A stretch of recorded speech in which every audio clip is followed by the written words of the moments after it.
Hello and welcome to the Osterholm Update, a podcast on COVID-19 and other infectious diseases with Dr. Michael Osterholm. Dr. Osterholm is an internationally recognized medical detective and director of the Center for Infectious Disease Research and Policy, or CIDRAP, at the University of Minnesota. In this podcast, Dr. Osterholm draws on nearly 50 years of experience investigating infectious disease outbreaks to provide straight talk on the latest infectious disease and public health threats. I'm Chris Dall, reporter for CIDRAP News, and I'm your host for these conversations.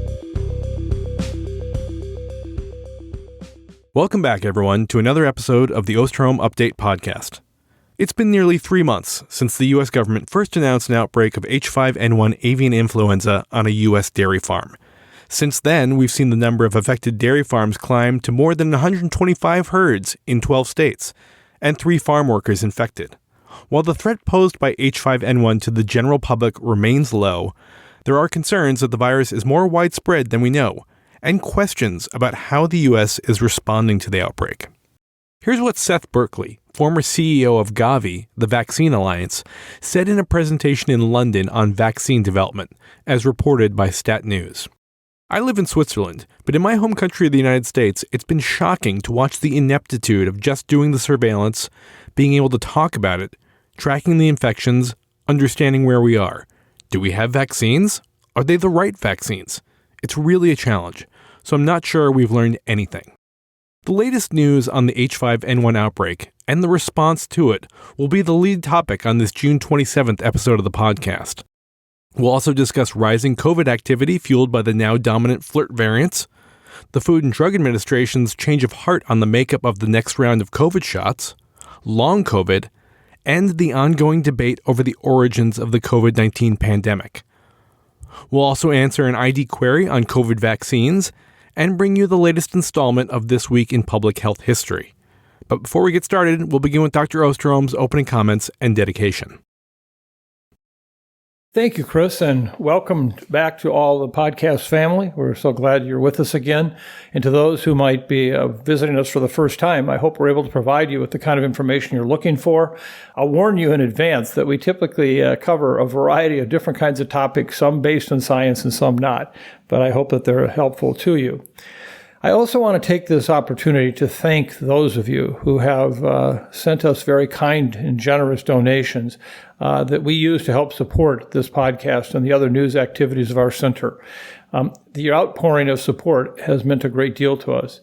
One of the things that was very important for me in starting CIDRAP back in 2001 was that we would be a source of information for the entire world, everyone in the community, without regard to how they could pay. And today there are so many paywalls out there for information that should be in the hands of the general public. And so we are committed to making certain you never have to pay a penny to get the information from CIDRAP. And with that, your support has meant everything. So thank you very, very much. For the dedication segment today, I want to discuss a recent report published by the CDC that assessed the association between social connection and mental health among U.S. adults. Mental health today is obviously a very, very key part of the challenges we face in our communities. The researchers used data from the 2022 Behavioral Risk Factor Surveillance System to determine the prevalence of loneliness and mental health issues by various demographic characteristics. The main findings of the study demonstrated that stress, frequent mental distress, and depression were experienced approximately 3 times as frequently by adults, who also reported feelings of loneliness. Those feelings of loneliness were found to be more common among adults who identified as gay, lesbian, or bisexual, compared to adults who are identified as straight, as well as higher among transgender adults compared to the cisgender adults. What can be done to remedy this? Addressing social connection as a critical determinant of health is an important first step. I think there's been a major lesson from the COVID pandemic as well. We all benefit from being in a relationship with one another and knowing that our networks of care are strong. And specifically, it's important to create welcoming communities where LGBTQ plus folks feel safe and supported. There is no biological mechanism that explains the connection between sexuality or gender expression and the persistent feelings of loneliness. This association is established by social factors, by homophobia, by exclusionary policies, and by discrimination that perpetuates feelings of otherness and leads to isolation, shame, and fear. In addition to building intentionally welcoming communities, mental health care providers should be aware of the unique psychological needs of the LGBTQ+ community, as well as anyone else who experiences social isolation, because loneliness can truly touch us all. Being that it is June, the official start of summer and Pride Month, I hope that everyone feels a tug to reconnect with their communities. This can be a fun time of year to attend a celebratory event with your chosen family, travel to visit friends, spend holiday weekends outside with family, or get involved with local organizations. Loneliness can have real impacts on our mental and physical health, and although it's clearly not always easy, the remedy is simple: community, community, community. Now let me move to that brighter part of the podcast that for some of you, you can check out here for a minute if you'd like. But the last podcast I noted, it was the last one prior to the summer solstice. Well, we're on the backside of it now, but we're still looking good. Today in Minneapolis, sunrise is at 5:28, sunset is at 9:03. That's 15 hours, 35 minutes, and 5 seconds of sunlight. Wow. We're losing 28 seconds a day now, though, as we now are starting to make our approach back to the winter solstice in December. And now to our very dear friends and colleagues in Auckland, New Zealand, particularly at the Occidental Belgium Beer House on Vulcan Lane. Today, your sunrise is at 7:34, your sunset's at 5:13. That's 9 hours, 38 minutes, and 34 seconds of sunlight, but you're now gaining. Slow, yes, but it's 14 seconds of sunlight today, and that will only continue to rise. Now, I mentioned on the last podcast that there was something unique about this particular summer solstice on June 20th. While we don't have time to go into all of it today, I wanted to just share with you that, believe it or not, this particular solstice, this past Thursday, was the earliest in 228 years, not since 1796 when George Washington was president. And while it may seem that the summer solstice shouldn't vary that much, and it is within a day, there are reasons for why it is earlier in the solstice day or later in the solstice day that we actually hit summer solstice. I'm not going to spend time going into all of it today because it could by itself be an entire podcast, one that could be quote-unquote enlightening. But in fact, just to remind you, we just experienced the historic summer solstice, and I'm enjoying every minute of it.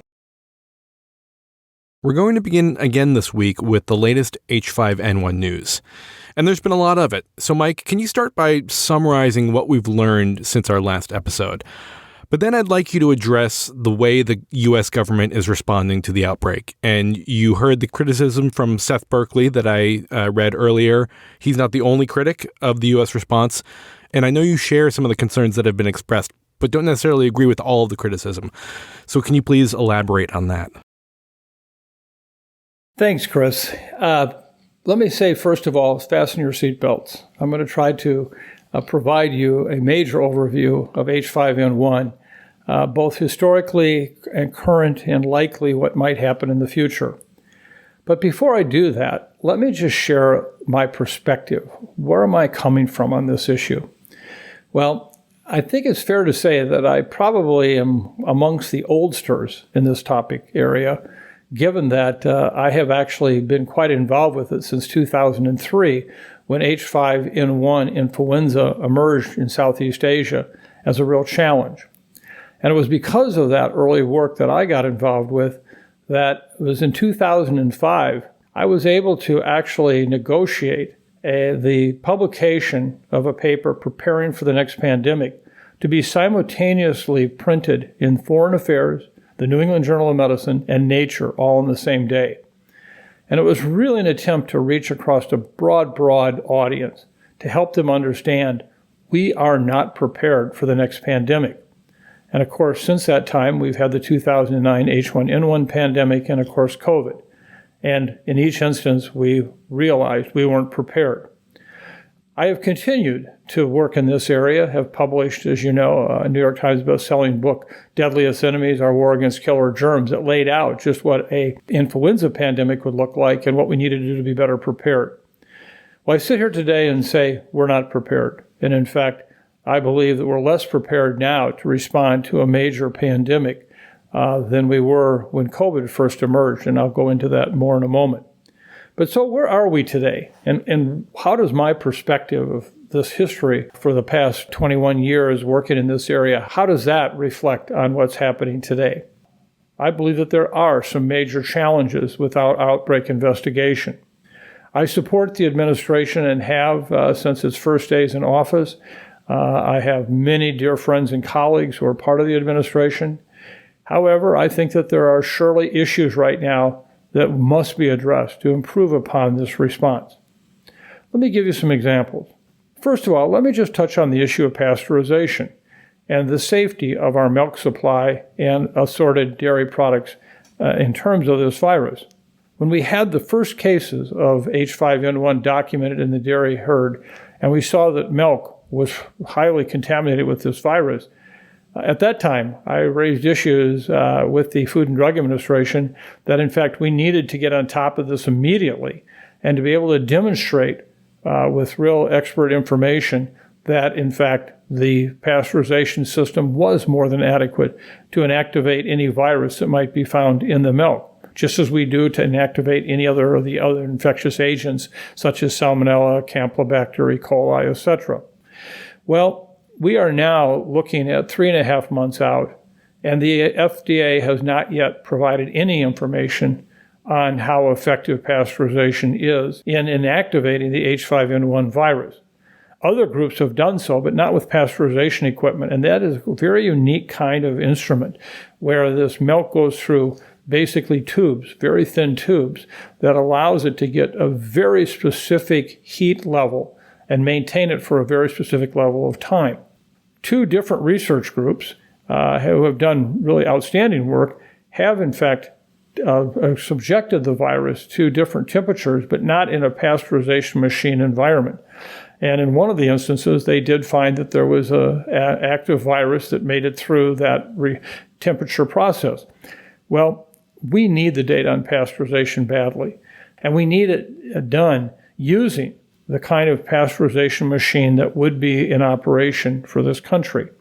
And yet here we are 3.5 months out, and the FDA has not yet been able to get that work done. That's just inexcusable. We also have real concerns about concluding how did this all happen. We know that there is active movement of young dairy cattle from the Texas Panhandle area where they're first raised to the farms that then milk them throughout the country. And we now know that the movement of these cattle surely took the virus with them to these other states. That is a classic spillover event in Texas and then the movement of the cattle. Well, then how did it spread beyond that? And there is clearly compelling data showing that the lack of biosecurity on many farms in these various states that had animals moved to them is important. Biosecurity is where workers may work on multiple farms. They may wear their clothing between these different farms. They drive their vehicles. They live with individuals who work on different farms, including poultry. And you can really have a cross-contamination kind of event that occurs there that could account for why different farms are involved. However, we have real questions. Is every farm like that? And to date, we've yet not seen any answers to the fact is, are there farms that had no animals moved in other words, closed operations, and farms that also did not have evidence of biosecurity breaches, the kind I just discussed? If that happened, that would be really important to know, because that would say there may very well be more than one spillover, and the spillovers could continue into the future. Again, we're lacking those data 3 months into this situation. Another area is just the virus isolates and the sequencing data. That can be so important in trying to understand where a virus emerged, whether in fact it's likely a virus that came originally from the spillover in Texas or might be now a new spillover somewhere else. We also have a need to enroll as many people as we can who work in these dairies, in particular where there's documented infections, to understand might they have had infection themselves, a mild illness, one that they didn't even recognize. Well, I am happy to report that the CDC has now enrolled over 700 people who work on these farms to actually do the follow-up with them to know did, in fact, they actually get infected. But when you think about the number of herds that are involved, we know that there has to be many, many more people than those 700. Again, this is a challenge, and I've seen too many people ascribe this to some deficiency of state or local health departments. It's simply not. It's not a deficiency of them or CDC. We know that in many of these farms, the critical workforce is made up of undocumented workers.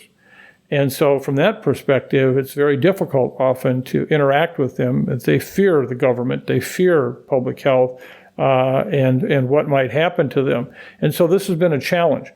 The lack of enrollment is in part due to the fact that the farmers and I think the USDA to a certain degree has not really pushed this, but a real part of the problem is just the fear of these workers. When we look at where we're at today on this is really a research effort for an emergency response, not for some academic research situation. We need to put urgency to this. And the fact that we're now 3 months out, lacking the information that we do, is really a challenge. And I feel very much so that there's nothing being hidden or nothing's being covered up. There's nothing nefarious. It's just a lack of understanding of how important it is to move this information out so that we can have a better understanding of what H5N1 is doing, and might it very well become a greater challenge to human health. Might it become a real challenge to animal health? Then we get into the area of vaccines. I've heard far too many people, particularly out of the agriculture side, talk about, well, if we just get a good vaccine for humans, one for cattle, we can stop this dead in its tracks. Well, that's not true. For those of us who have worked on influenza vaccines, which again, I've spent several decades on this issue, these vaccines in humans that we have for seasonal flu are ones that provide you with a fairly moderate protection against hospitalizations and deaths. But we have no data to support the fact of how much they actually prevent you from getting infected or transmitting the virus. We believe that it's actually not very high. So these are not vaccines that create some kind of sterilizing immunity. And if you think you're going to stop transmission because you vaccinate humans or animals, it's very likely you won't. You may only mask more severe illness and turning into milder illness that you might miss. So again, what are our goals for vaccines? How are we going to use them? We call this the target product profile of what we're looking for, and I've seen no one talk about that. And finally, the issue of biosecurity.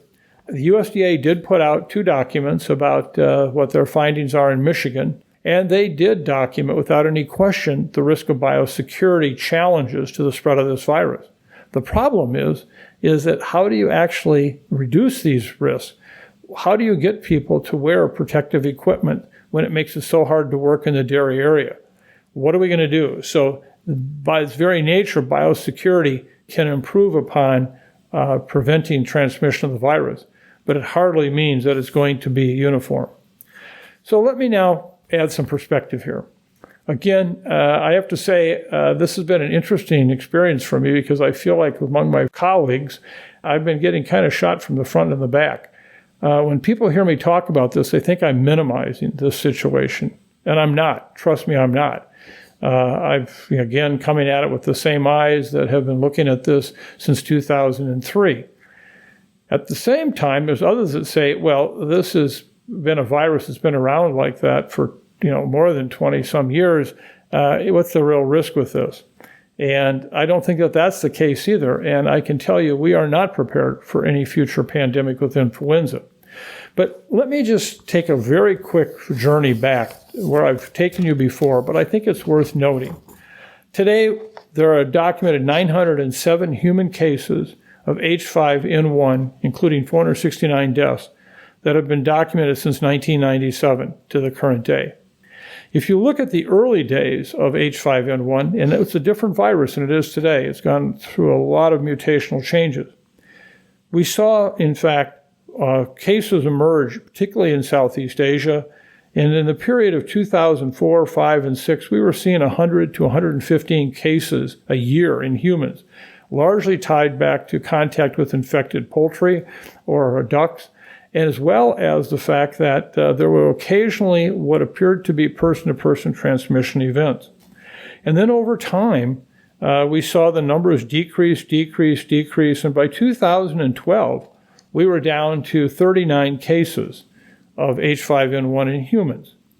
It was notable at that time we had two very prominent flu researchers who came before the National Science Advisory Board on Biosecurity, the national organization in the federal government with responsibility for overseeing the safety of lab research. I served as a member of that group at that time. These two researchers came to us and said, we're just one mutation away, basically, from an H5N1 pandemic, and it's very likely going to occur. Again, we were on the edge of our seats thinking, oh my God, what's next? Well, then cases continued to drop until 2015, when we saw a big peak, the largest peak in human cases since the first arrival of H5N1 back in 1997. 145 cases occurred that year, of which the vast majority were in duck farmers in the Nile River Valley. We thought, oh, this is it. Now it is going to really do it. And then nothing happened. By 2016, 2017, we were down just to a few cases a year. And in fact, since 2017 to the current time, 7 years, there have been only 33 additional human cases, 11 deaths. Very different than we saw in the early days. Now, what happened? While we were fighting the COVID pandemic, we saw a new strain of H5N1 emerge, the 2344B clade virus. And this particular virus had some very interesting properties in that it now affected more mammals. Again, remembering that humans have a specific receptor site in their respiratory tract for human viruses.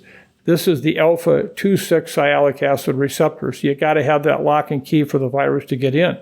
Whereas the other animal species have the 2,3 receptor, which is the actual receptor for the birds. Now, one caveat to that is humans do have the 2,3 receptors in their eyes. That's why we've seen several cases of conjunctivitis, which did not result in a more severe illness.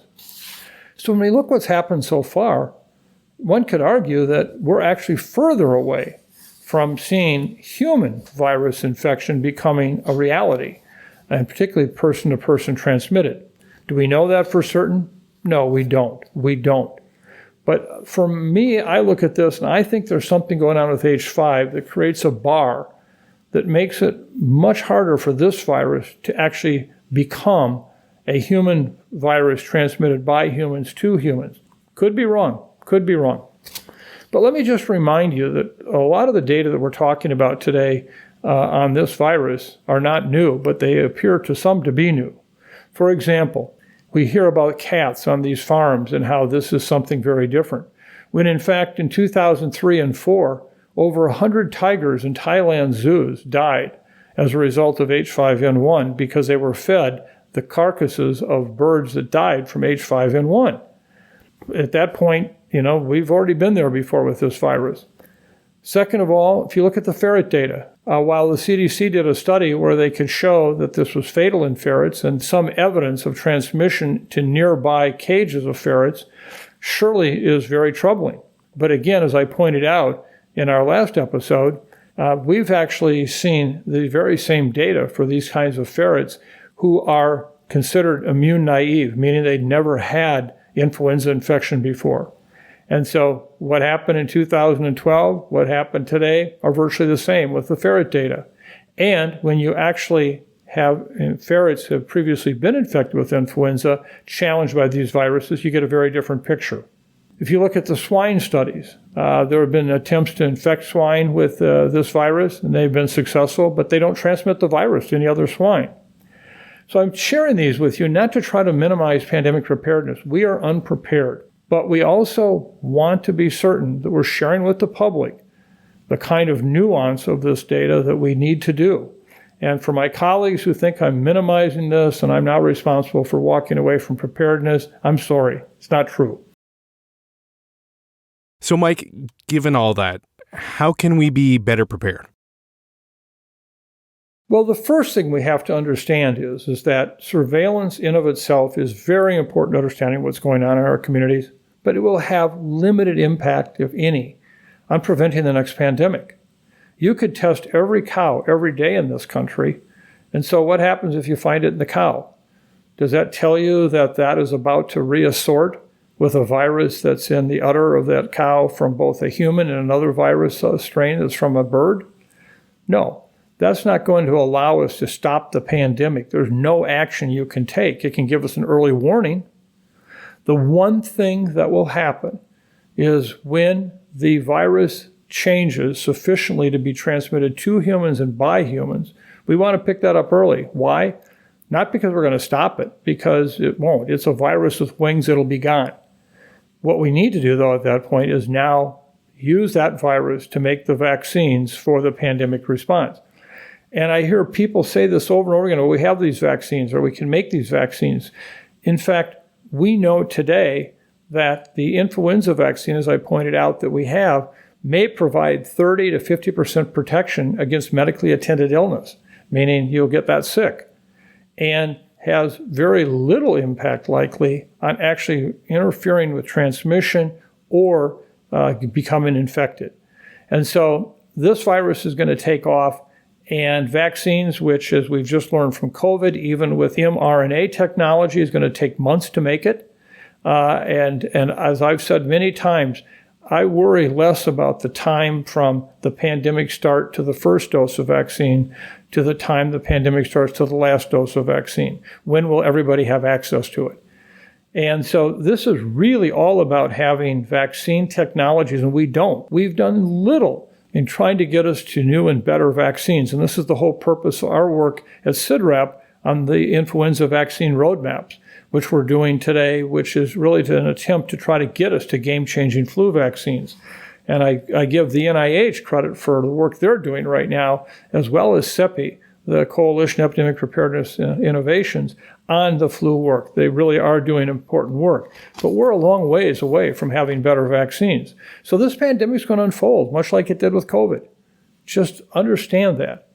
One thing we need desperately right now is antivirals. As you may recall, in the past several weeks, I've noted the fact that we're seeing a major increase in resistance in these viruses to oseltamivir, and the fact that this antiviral resistance could render this drug almost useless in a future pandemic. We need more work. So the bottom line here is, number one, we're in a tough spot right now with H5N1 in bovine. We don't know what's going to happen. We don't. It could tomorrow turn into the next pandemic virus with one major reassortment. It could.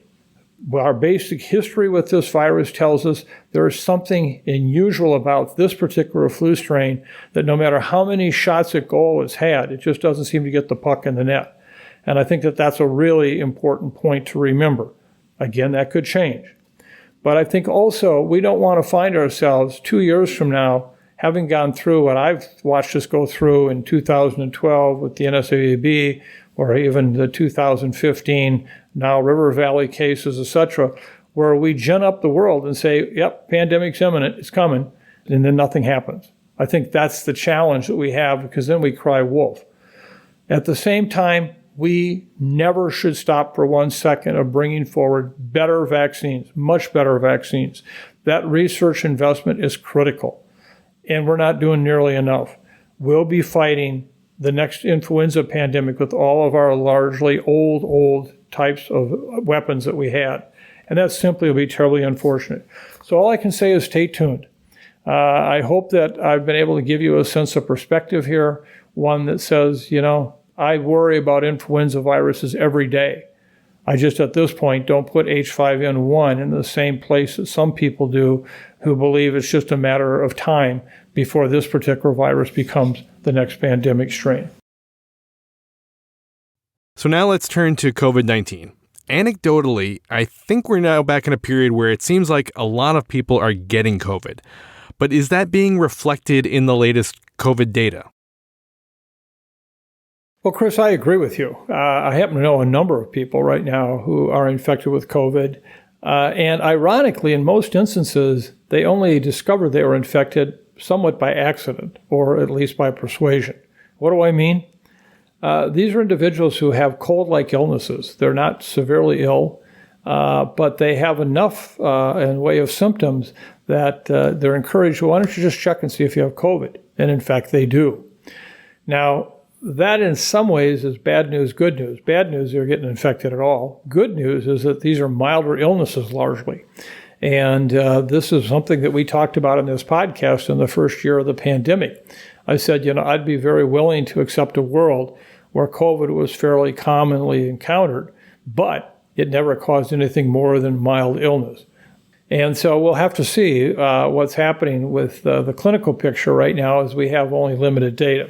But let me start out by just talking a little bit about the international perspective, because I think that it gives us a sense of what we might be seeing here in the future. In the Western Pacific right now, countries like Australia, New Zealand, and Malaysia have reported some rises in activity, including growing deaths in New Zealand. Some similar trends are happening in other parts of Southeast Asia, with Indonesia, Myanmar, and Thailand seeing increases. And now, actually, we're also seeing in the Northern Hemisphere the same kind of situation play out, particularly in Europe, with Ireland, the UK, Norway, Sweden, Portugal, and Greece reporting recent upticks. Now, what does that mean? While case data is a bit more challenging to interpret because of the lack of widespread testing, deaths still give us some relative sense of what's happening. If you look at deaths in countries like New Zealand, where they had 62 deaths a week last week, that's up about 27%. Australia is at 50 deaths per week. That's still down some 60%. And Thailand is at 45 deaths per week, which is about 137% increase. Now, that sounds like a big increase, but when you think of 45 deaths in a population of Thailand of 70 million, you get a sense it really is a lower number than we've had experienced throughout the entire pandemic. I'd like to give you more data from the international perspective, but it's a real challenge. And this is something we're suffering miserably with right now, as in terms of what's happening because of the lack of surveillance. All I can say is that right now, this virus is not following any one pattern. There's no seasonality to this at all.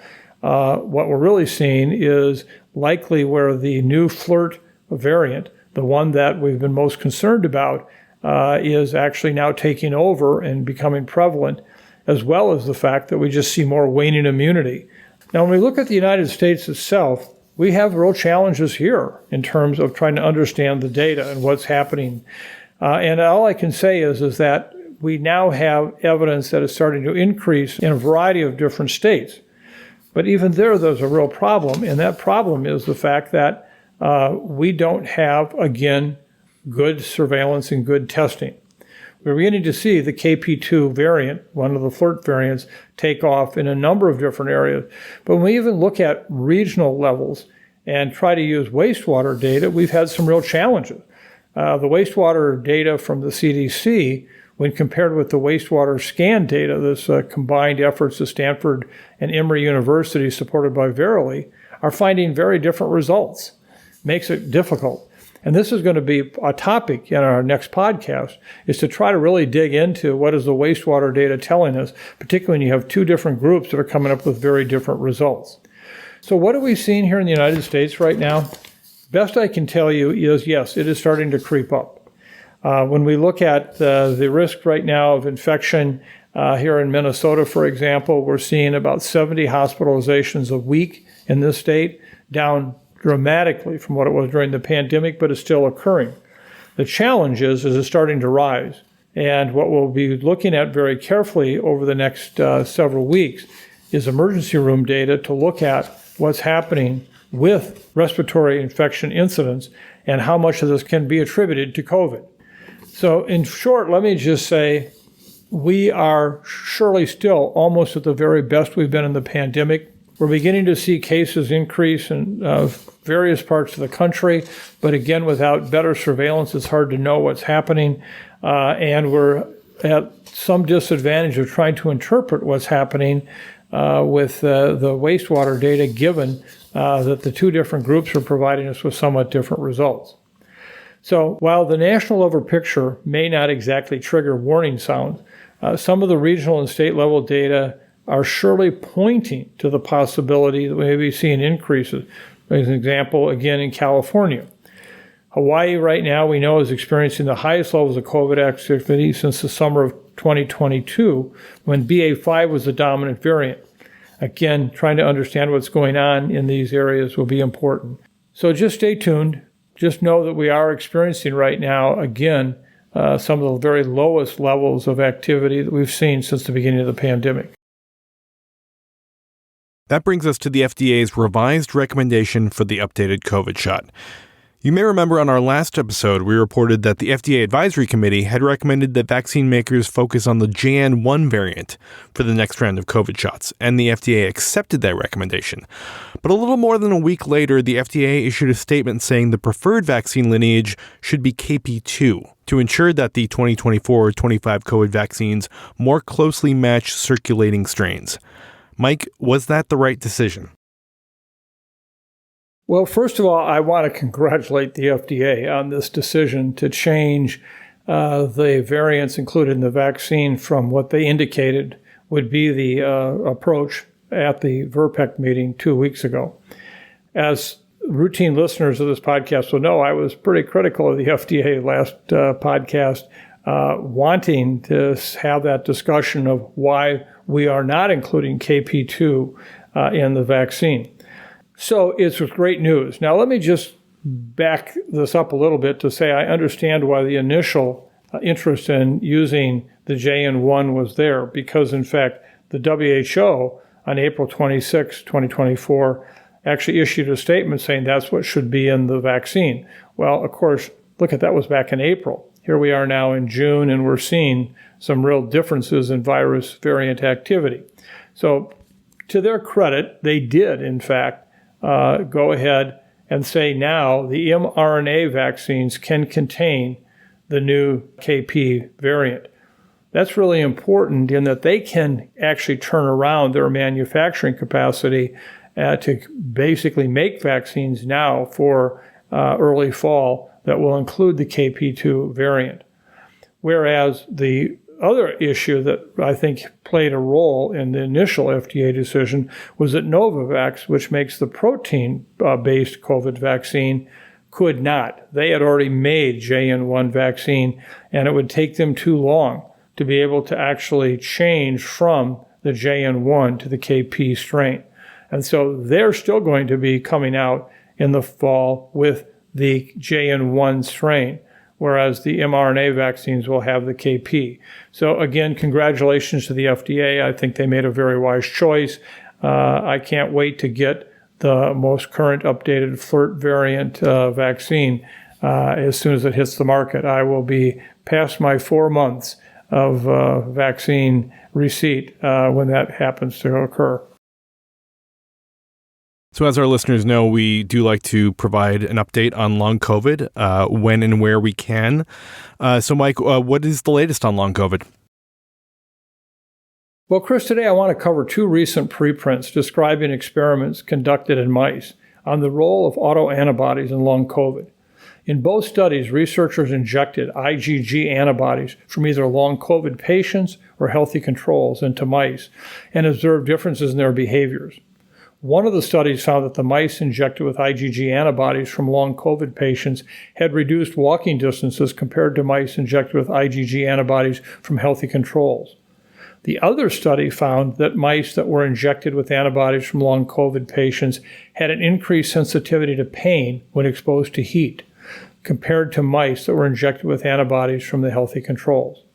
In this study, the researchers also compared anxiety, motor coordination, blood pressure, and heart rate between the 2 groups of mice, but did not find significant differences between the mice that received antibodies from the long COVID patients and mice that received antibodies from healthy controls. These studies were very well conducted, and the findings are consistent with several previously conducted studies that suggested there could be an autoimmune cause of long COVID. But unfortunately, this still leaves us with far more questions than it does answer, and it doesn't point us directly to any particular treatment. This is because unlike a typical autoimmune disease, which we would expect to see all patients with the disease have the same autoantibodies with a specific target, the autoantibodies observed in long COVID patients vary within and across studies. This study did not answer the question of which autoantibodies cause illness or which long COVID symptoms in humans are specifically caused by an autoimmune response. Still, these results may help inform future uses of mouse models for long COVID research, getting us one step closer to providing some answers to all of those of you who are suffering from this condition. Finally, I again want to mention a National Academy report that we covered in detail in our last episode. The report was titled Long-Term Health Effects of COVID-19, Disability and Function Following SARS-CoV-2 Infection. And as I mentioned to you all 2 weeks ago, it was an incredibly thorough and well-done report. I urge you all to read it if you haven't already, and we link it again in the episode description. It's time now for our ID query. And this week we have an email from Gail, who asked us about some claims made about COVID vaccines by her doctor. She wrote, I asked my doctor if I should get another vaccine 4 months after the last one, and he shocked me by saying that the developing data shows that the more COVID boosters one has, the greater the risk of immunosuppression and cancer. He said when you add that data into their lack of effectiveness against COVID, he's discouraging patients from getting any additional shots, including those who would be at high risk from the disease. I was completely taken by surprise. Have you seen any data confirming a greater risk of immunosuppression and/or cancer as a result of getting COVID vaccines? I'm just as surprised to hear this as you were, Gail. And I might note that you did share with us that this was a very prestigious medical clinic that you were attending, and this physician was a member and staff there.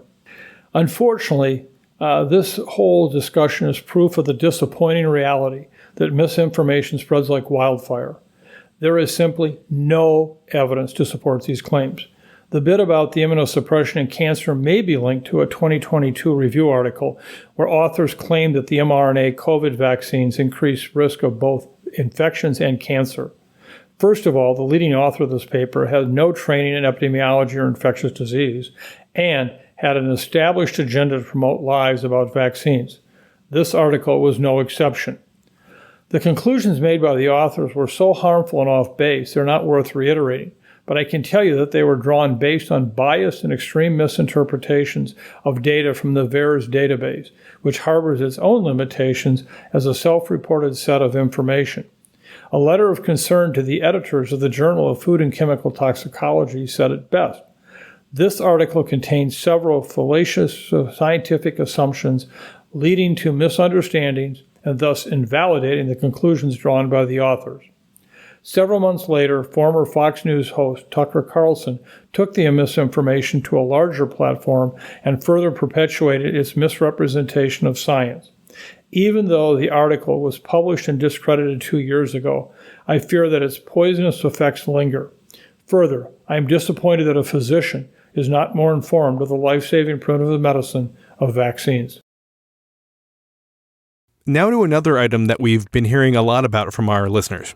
A few weeks ago, there was an opinion piece in the New York Times that received a lot of attention. The article, written by Dr. Alina Chan of the Broad Institute of MIT and Harvard, laid out 5 key points for why the COVID-19 pandemic likely started in a lab. This article has sparked renewed debate over the origins of the SARS-CoV-2 virus. Mike, what did you make of this article? Well, first of all, it's really important that we understand one very simple conclusion from all of this. We will never know if this is a lab leak event or a natural spillover event, and I'm convinced of that.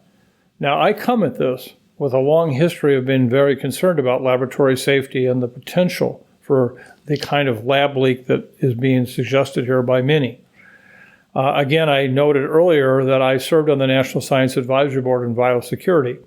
In 2012, one of the real concerns about the influenza H5N1 work that was being done in the labs was about lab safety. And I was very outspoken about that and wrote a letter to the NSAB membership that laid out my concerns that hopefully gives me some credibility as someone who is very concerned about lab leaks. I also, having worked closely with SARS and MERS, I'm very aware of the challenges of working with coronaviruses and when they need to be in a biosecurity level 3 versus a biosecurity level 2. So just in context, let me just say, we will never know what happened. But it concerns me that we are so busy debating something we will never prove. which is the source of the virus in terms of how this pandemic began, that we are taking our eye off the ball of getting better prepared for both a lab leak potential and another natural spillover. To me, this is such an important lesson that we're missing. Now, just to come back to this particular piece, Dr. Chan surely has a distinguished title in her work. She's a molecular biologist at MIT and Harvard. But she has no experience in infectious diseases or investigation of infectious disease outbreaks. And we've had many individuals who have very distinguished careers in one part of science, who what we call the epistemic challenge, meaning that they get out of their lane because they're a PhD or an expert in one area, think they then are an expert in everything. And in fact, Dr. Chan has no expertise in this area. I remember very well in 1987 debating Peter Duisberg, a very well-known University of California, Berkeley expert in oncogenes, someone very respected, who was convinced that HIV did not cause AIDS and continued to maintain that to this very day. I could go through any number of other scientists who got out of their lane, and in doing so, they commented on things for which they had no expertise to do. But so let me just share with you why I think that this article was really, I think, irresponsible for the Times to publish, particularly on June 3rd of this year, the very day that Tony Fauci is going to appear before a House committee on this issue. And the first problem I have is it started out with the title, Why the Pandemic Probably Started in a Lab in 5 Key Points. There is no evidence to say it probably started in a lab. You know, you could have said it possibly started in a lab, but probably started really infers a sense of, I believe, a kind of authority that is just not warranted. In Dr. Chan's article, she talked about the fact that Wuhan, the world's foremost research lab for SARS-like virus, is located where it is, in the heart of where the pandemic began. Well, in fact, SARS viruses prior to SARS-CoV-2 have been in many labs in many countries around the world, not just Wuhan. And so from that perspective, you have to be careful to say that that's the case. I often liken what would happen if there was a new tropical disease that emerged in the Caribbean. Where might you likely pick that up first? Probably Atlanta, because that is the transportation hub and where there's going to be modern medical care. But if it happened in Atlanta because of that, everybody knows it leaked from CDC, right? That's an example of the kind of thinking that can lead us erroneously to a conclusion that's not justified by the facts.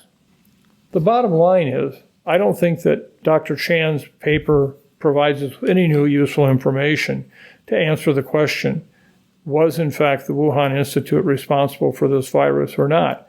As I started out this answer with, to begin with, I am certain we will never know the actual source of this. So let's move on. Let's focus on how we prevent lab leaks from ever occurring with any virus in any lab. Those are the things that we need to keep our eye on. And the debate about the source is a distraction that keeps us from doing that. And finally, let me just conclude with a reference here that I think you'll all find very helpful. We've linked you to a paper that appeared in the Journal of Virology by a group of distinguished authors, 3 who actually served on the National Science Advisory Board for Biosecurity. And the paper is entitled A Critical Analysis of the Evidence for the SARS-CoV-2 Origin Hypotheses. This is the kind of scientific paper that really digs in deep and goes after all the possibilities and in a very objective way provides you with a roadmap for how to better understand what happened. And so I encourage you to take a look at this. Again, this is linked in the podcast description, and you'll be able to read the entire article. And I think you'll come away with a much better understanding of what we can say and can't say or will ever be able to say about what happened in Wuhan. Now it's time for This Week in Public Health History. Mike, who are we celebrating this week? Well, Chris, we're wrapping up in June here, which also appears to be the LGBTQ plus Pride Month, as well as Men's Mental Health Awareness Month. I think it's fitting to feature a hero who's had a historic impact in both of these areas. John Fryer, born in Kentucky in 1937, was academically gifted, graduating high school at the age of 15. His interest in medicine led him to complete his MD and then residency in psychiatry. During this time, he faced challenges to his own mental health due to the burden of concealing his sexual orientation as a gay man from his mentors and peers. In the 1960s, he joined the team at the George W. Henry Foundation, where he provided support and services to primarily gay men who were facing legal difficulties due to their sexual identity. Dr. Fryer's most notable accomplishment occurred in 1972. At the time, the Diagnostic and Statistical Manual of Mental Disorders, commonly known as the DSM, listed homosexuality as a mental illness, specifically a sociopathic personality disturbance. However, activists in and outside the psychiatric community were challenging the notion that same-sex attraction was pathological. The 1972 American Psychiatric Association annual meeting was set to host a panel discussion on this topic. On the panel were members of the gay community who were not psychiatrists, as well as straight psychiatrists. What was missing from that Venn diagram, according to the committee, was a gay psychiatrist who was willing to speak on their own experience. However, psychiatrists were concerned about the reputation amongst significant homophobia of their colleagues and concerns about being discredited in their profession. Lesbian activist Barbara Giddings was able to convince Dr. Fryer to appear in a disguise. Dr. Fryer, nicknamed Dr. Henry Anonymous, spoke on the panel in a large rubber mask, oversized suit, and used a machine to distort his voice. Dr. Fryer began his speech by saying, "I am a homosexual. I am a psychiatrist." He continued on citing that he knew there were many LGBTQ psychiatrists in practice, and more work was needed to reduce prejudice, not only for the public, but for psychiatrists themselves. The following year, 1973, homosexuality was officially removed from the DSM, which many attribute in large part to Dr. Fryer's speech. However, it wasn't until 1994, more than 20 years later, that Dr. Fryer revealed publicly that he was Dr. Anonymous. Dr. Fryer continued practicing as a psychiatrist and professor at Temple University in Philadelphia. His specialty area of death, bereavement, and hospice were tragically needed in the wake of the HIV/AIDS crisis of the late 20th century.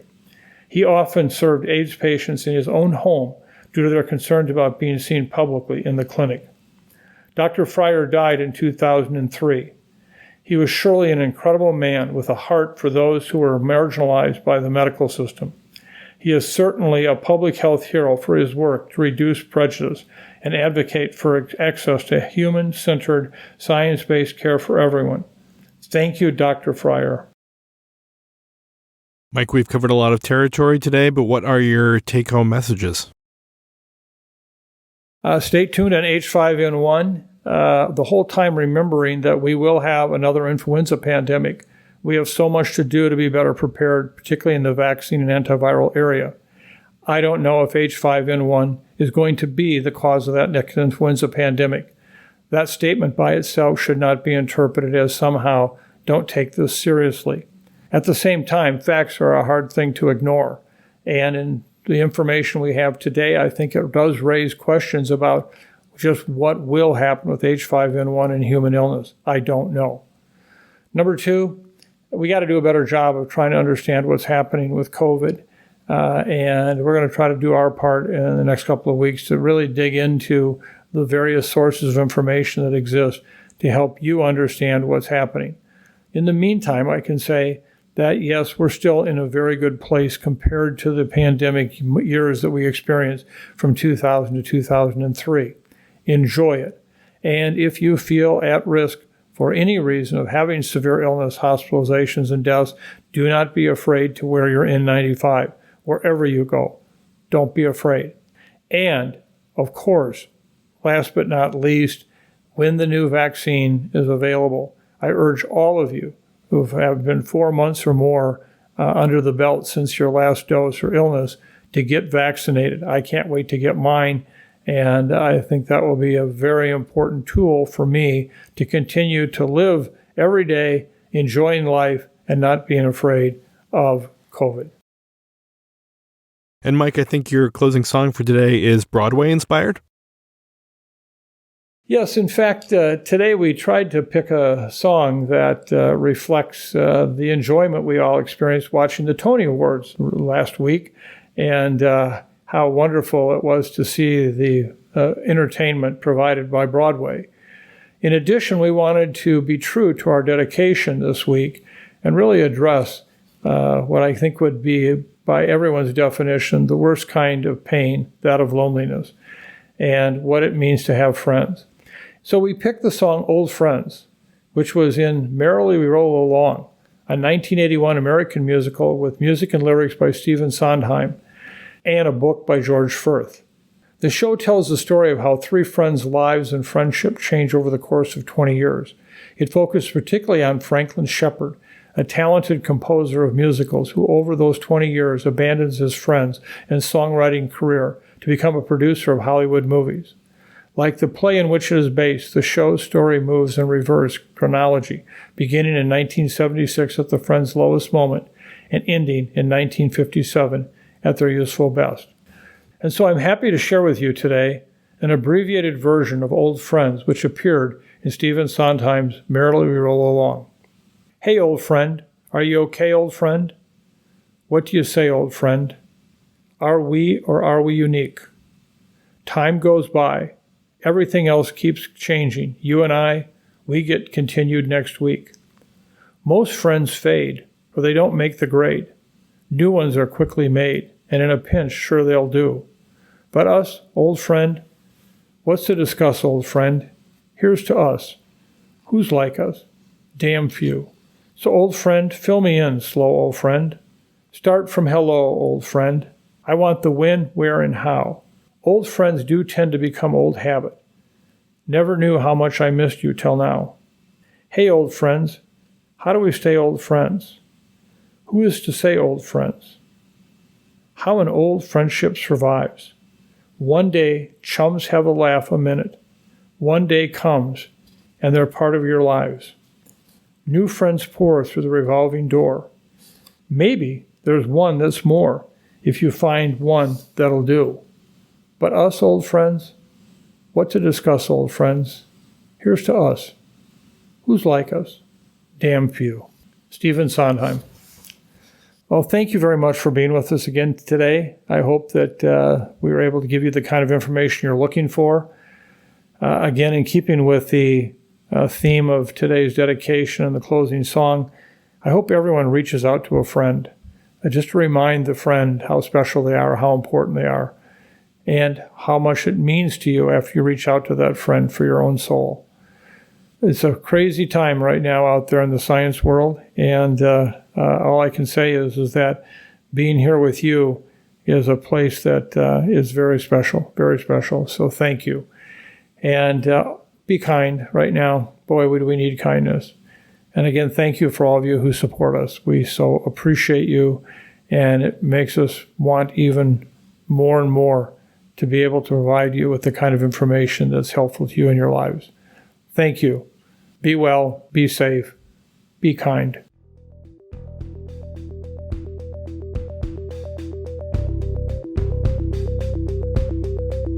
Thanks for listening to the latest episode of the Osterholm Update. If you enjoyed the podcast, please subscribe, rate, and review wherever you get your podcasts. And be sure to keep up with the latest infectious disease news by visiting our website, cidrap.umn.edu. This podcast is supported in part by you, our listeners. If you would like to donate, please go to cidrap.umn.edu/support. The Osterholm Update is produced by Sydney Redepenning, Elise Holmes, Corey Anderson, Angela Ulrich, Meredith Arpey, Claire Stoddart, and Leah Moat.